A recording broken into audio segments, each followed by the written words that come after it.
The Pope told Trump the Iran war was unacceptable. No army behind that statement. No nuclear arsenal. No seat on the UN Security Council. Just a man in white robes in a 0.44 square kilometer city telling the most powerful government on earth that it was wrong. And it landed, it made headlines, it created pressure, governments responded to it. Nobody asks why, everyone just accepts that the Pope carries weight. It's treated like a fact of nature, like gravity, like weather. The Pope speaks and the world listens. But gravity has a mechanism. Weather has a cause, and the question nobody is asking is what is actually behind that weight. Not the robes, not the theology. What is behind it in dollars, in assets, in infrastructure, in the kind of things that make governments pay attention to things that don't have armies? Because that number exists, it's just not talked about. Here is what is visible on the surface. The Vatican is a city-state. It has a government, a flag, a postal system, and diplomatic relations with over 180 countries. It employs about 4,000 people. Its visible budget, the one it publishes, runs at a modest deficit most years. On paper, it looks like a small municipal government that occasionally overspends. The American Catholic Church collects donations every Sunday from roughly 70 million Catholics. It runs schools and hospitals and food banks. It looks like a charity network, thousands of local operations, each one dependent on the generosity of its community. And across the world, the Catholic Church operates in 195 countries. Schools, clinics, orphanages, relief organizations. It looks like the largest humanitarian operation on earth. That is what it looks like from the outside. But the visible budget is not the whole budget. The Sunday collection is not the whole income, and the humanitarian operation is not the whole footprint. The number behind all of it is something most people have never heard stated out loud. And the reason most people haven't heard it is not because it doesn't exist, it's because it doesn't have to be disclosed. Vatican City looks small. It is small. You can walk across it in about 10 minutes. The visible operation, the employees, the publications, the administrative costs runs on a budget that would be unremarkable for a mid-sized university. That is the part that gets shown. Here is the part that doesn't. The Vatican Bank, formerly called the Institute for the Works of Religion, manages assets estimated at several $billion.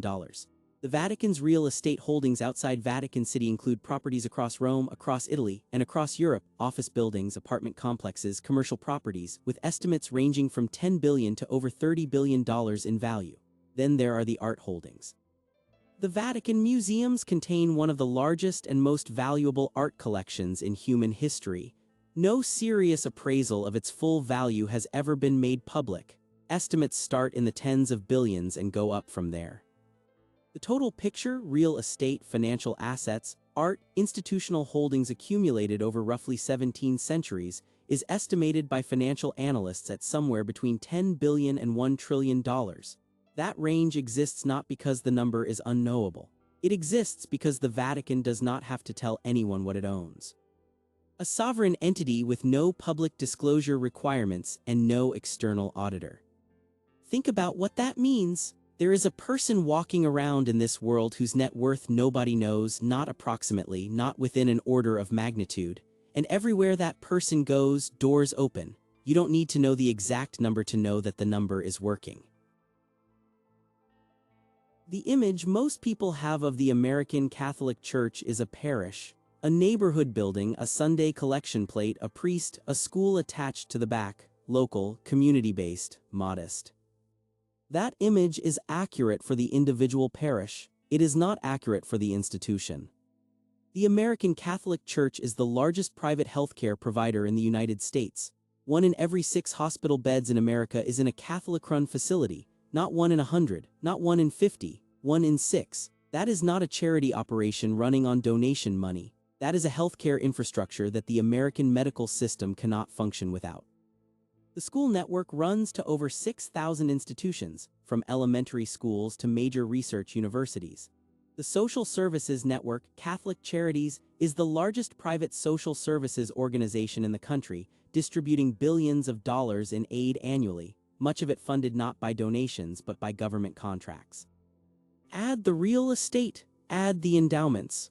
Add the investment portfolios of individual dioceses, some of which manage assets in the billions independently of Rome. The total annual revenue of the American Catholic Church is estimated at around $170 billion. To put that in context, that is larger than the annual revenue of Apple, larger than Amazon's net income. It sits comfortably among the largest economic entities operating on American soil. This is not a neighborhood church that grew large. This is an economic infrastructure that has been embedded in American society for 2 centuries. The parish is the front door. What is behind it is something else entirely. So the Vatican has assets that don't have to be disclosed. The American Catholic Church runs an economic infrastructure worth $170 billion a year. The question is what any of that has to do with why a politician in Washington pays attention when the Pope speaks. The answer is not lobbying. The Catholic Church does not have a large registered lobbying operation. It does not write the checks that most people picture when they think about institutional political influence. That is not how this works. Here is how it works. When a senator's constituent needs a hospital, there is a 1 in 6 chance that hospital is Catholic-run. When a family in a low-income district needs a school, there is a meaningful chance that school is Catholic. When a city government needs to close a gap in its social services budget, there is a significant chance it is doing that through a contract with Catholic charities, funded partly by taxpayer money, administered by the Church. The politician does not receive a check from the Vatican. The politician represents people whose lives run through Catholic infrastructure every single day. Their hospital, their children's school, their food bank, their elderly parents' care facility. Touch the church and you touch all of that. This is not influence through donation, it is influence through dependency. The infrastructure exists, millions of people depend on it, and any political figure who moves against the institution that runs it has to answer to every one of those people at the next election. An electric company doesn't need to lobby the city council. The city can't turn the lights off on itself. So here is what we actually have. Layer 1, an asset base that nobody outside the Vatican can fully measure, accumulated over 17 centuries, held by an entity that answers to no external auditor and discloses nothing it doesn't want to disclose. Layer 2, an American operation generating $170 billion a year, running 1 in 6 hospital beds, thousands of schools, the largest private social services network in the country, embedded so deeply in American infrastructure that removing it would be a civic emergency. Layer 3, a political influence that operates not through checks and lobbying but through the simple fact that millions of voters live inside Catholic infrastructure every day, and any politician who moves against the Church moves against the services those voters depend on. These 3 things are not separate, they are the same thing at different scales. The asset base funds the infrastructure creates the dependency produces the influence, it runs in one direction continuously and has been running for centuries. This is not a story about a religious leader with good values and a persuasive voice. That is the part that gets talked about.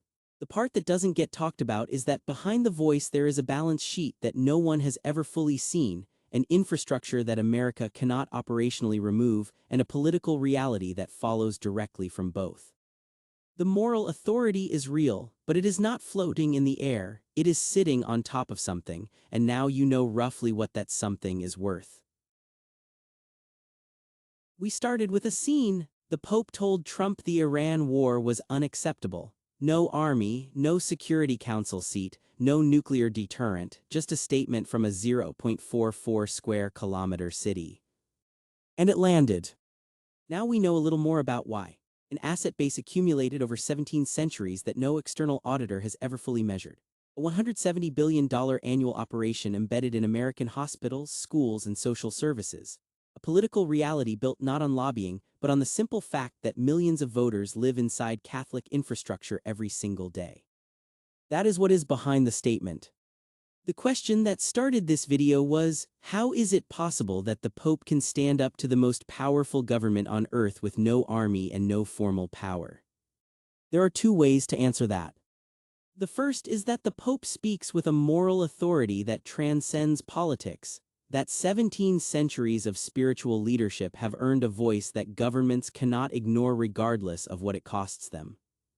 The second is that behind that voice there is a balance sheet nobody has fully seen, an infrastructure no government can easily dismantle, and a voter dependency that makes attacking the church politically expensive in ways that have nothing to do with theology. Both of those things are true. The question is which one is doing more of the work. Is the Pope standing up to Trump because God is on his side, or because there are hundreds of billions of dollars on his side? Maybe both, maybe you can't have one without the other.